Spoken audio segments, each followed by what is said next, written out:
Daar werd hij het altijd warm had, kluit de oren hem of haar altijd in een trui. Warmte en kelt, hoe de wraad heel verschillend. In deze aflevering een oorgezicht en mogelijk ek frisse egen op de wraad. En goed om te weten, we hebben deze afleveringen maken voor de band van de basisscholen. Maar wij denken dat volwassenen er echt nog heel wat van opsteken kennen. Welkom en leuk dat je naar weer een nieuwe aflevering van Oer de Grace. Mijn 4 Friezen om u te onderzoeken weer de verschil tussen het leven in Friesland en dat in het buitenland. Want gaat het nou echt zo oors, de Oer de Grace? Ja, hij maakt het echt net blied met enorme geld. En hoe wil ik op mijn zegtje een ier in Amerika wennen ha? Wat Jeroen nou belibbert, dat kan ik me net vaststellen. Respect je, Jeroen. Geld is maar een gevoel. En dat kan je uitzetten. En dat zie ik in bewijzen.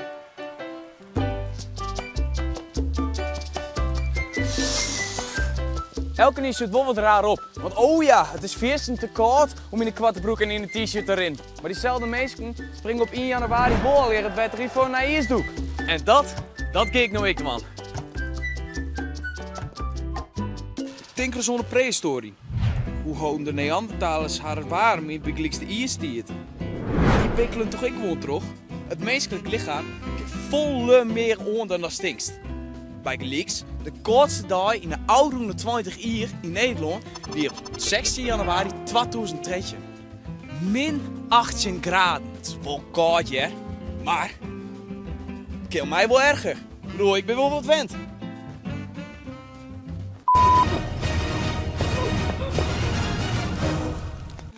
Het maakt het mij eigenlijk net uit hoe koud het is aan de andere kant van de vrouw.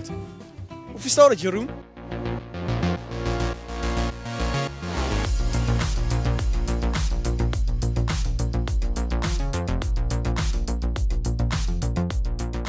Willem, jongen, maar alle respect, het is er nou 3 graden. En als zoek het net gauw nooit van, ik ken me wel een heel veel momenten bedenken waarop het een heel stuk kouder hier in Amerika is. En dan is het gevaarlijk om te doen. Vorig jaar gingen we hier in Amerika een winterspaarden met meer dan 100 mensen versterken. En op een bepaald moment zie je het meer dan 100 miljoen mensen zonder elektriciteit. Kun je je voorstellen, dan heb je het boeten koud en dan kan je het zelfs binnen net meer warm krijgen. Ja, dan praat je wel los, hè? Ja, oké, ik maak aan dat wie ik wel een hele extreme winter heb. Het koudste wierd je toen min 31 graden. Maar elke winter wordt het je makkelijk min 10. Dus ja. Oh ja. Nee, dat is wel oren koek, Jeroen. Maar geld bloot toch een gevoel? Ik bedoel, ik snap als het net fijn is, als het zo koud is. Maar hoe dienen de Neandertalers dat dan? Ah, wacht je, ik vier wat. Haar lichaam die er meer op instelt als uzes. Zo vinden ze lietser en drongener en hier is dikke spieren. Die combinatie van een liets lichaamoervlak, kwartere leer en dikke spieren helpt. Een lietse part van het lichaam stiert namelijk bleed onder kelt. En door die dikke spieren en wat vet bouw je ek een beschermende laag op. Oh. Dus het lichaam kan die kelt heel dan het on. Nee, zeker net, Willem. Doet het je vorig jaar zo koud weer, dacht ik, liet ik een liets experimentje doen.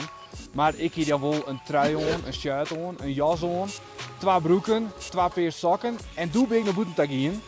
Let's go. Nou ja, show de beeld maar, het weer alsnog verschrikkelijk. Ik denk 2 minuten buiten. Het zonnetje schijnt wel lekker.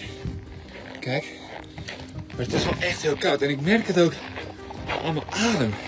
Alsof ik heel hard gerend heb, maar heel veel mintsnoepjes gegeten heb. Oké, 4 minuten. Ik voel mijn gezicht niet heel erg meer, dus misschien wel. En wat het ook niet makkelijk maakt, het heeft ook nog gesneeuwd, dus je moet ook nog door die sneeuw banjeren. Oh, en ik heb dus, kijk, ik moet dus elke keer met een andere hand filmen, want anders ik kan niet met die handschoenen filmen. Mijn hand echt, 10, 15 seconden. Oh. Dan een kwartier wie mijn bud helemaal wiet van het ijs. Zo. Ik hier trin in de eigen, maar het wie geen trin meer, want er wie een wiel zal bewijzen op mijn gezicht. En na een kwartier moest ik echt onder binta, omdat ik alles gewoon, ja, misschien wel vingers of mijn noos vol in koer. Het gezicht begint echt pijn te doen, het begint helemaal te trekken en dus ik denk dat het wel tijd is om naar binnen te gaan. Ja, dit is wat de kamertje doet. Ziet er best gezellig uit. Oh, mijn benen beginnen ook pijn te doen. Oh, ik sta 1 seconde stil en alles begint te trekken en zo. zo koud wordt. Dus ja, de 3 graden voor die heel leuk. Maar denk er maar goed om. Echte kelt, dat is net leuk. Ah, Saya, correct. Nou, ik vind het wel mooi, West. Ik doe de klein weer om. Dat in wenkbrauwen bevriezen, dat gaat wel heel vier. En bij Saskia moest je juist extra goed in smarren. Daar kan het zo warm wezen dat zelfs de natuur er last van had. Maar het verhoort het ik gauw. Saskia went het al jaren niet naar Zeeland. Maar zou dit eer wennen? Nieuw-Zeeland is een heel langwerpig eiland en het heeft hele grote hichtenverschillen. Daardoor verschillen de klimaten en de temperaturen volle meer dan in Nederland. Reders, check. Warme kleren, check. Koekensopie, check. Want winter in Friesland, dat betekent reetrieden. En ik kom hier al mijn hele lippen, dus ik kan deze eerst maar fine, maar mijn eigen dicht. Wacht maar, ik zal het je bewijzen.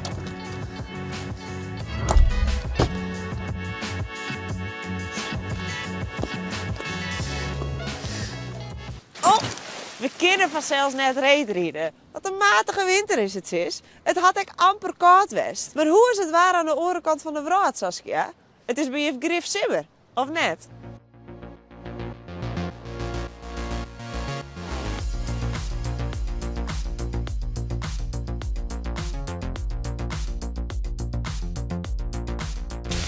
Ja, het is nou zelfs simmervakantie, maar dat zou net zes als het was als juist.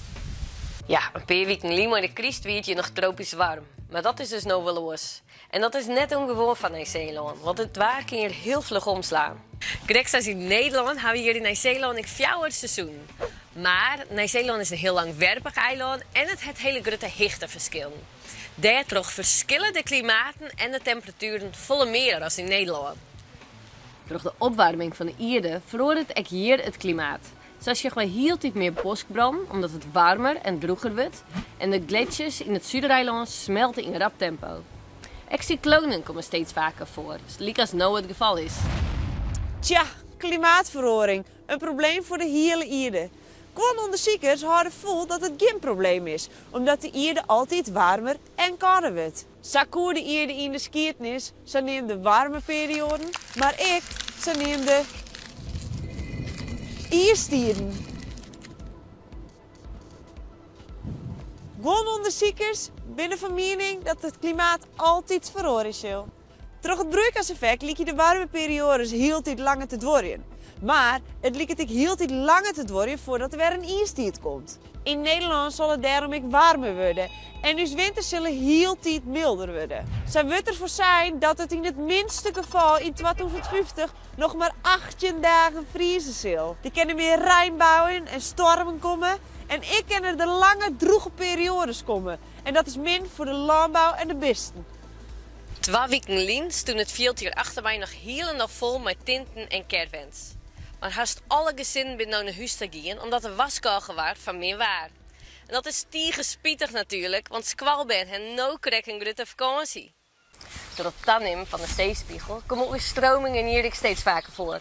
Vooral mensen die dicht bij de zee wennen, zoals bijvoorbeeld hier het geval is, dat de goed oppassen, want met een storm kan het wetter zo hun tuin in stromen.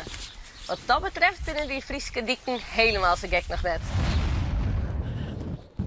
Dat klopt, Saskia, die dieken die ben zo gek nog net. En dat mat ik wel, want Nederland lijkt onder de zeespiegel. Een aflevering met verschillende temperaturen. Nou, dan ben ik blij dat ik in Friesland woon. Dank dat je hem schoenen en ik ben de oren wie weer. Wij hebben soms ongeveer 8 uur daags geen stroom. Hey, Utsen! Het is hier pikke nacht, joh.